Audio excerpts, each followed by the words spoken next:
туршлага тэгээд тоглолт унших чадвар.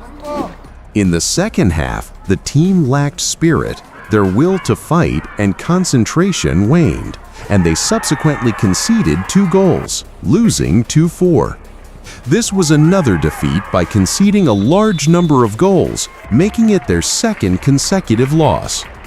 Ер нь бол ихэвчлэн өнөөдөр баг ихэнх тамирчид нь залуу тамирчид гарлаа. Залууч тамирчдын хувьд бас туршлагын тал дээр асуудал бэлтгэлээс хамаарч байгаа. Бэлтгэлийн талбай бас хурхаа болж болохоор талбайн бэлтгэлээ сайн хийж чадах байх. Туршлага тэгээд тоглолт унших чадвар. Мэдээс бие бэлтрээ өвч гэсэн үг байна шүү дээ. Тэгээд ер нь бол туршлагатай тоглогч маш чухал шүү дээ. Тоглолтыг авч явдаг туршлагаар авч явдаг. Эцэг шийдвэрлэх юм зөв шийдвэр гаргаж тэр талаар илүү дэж хэрэгтэй.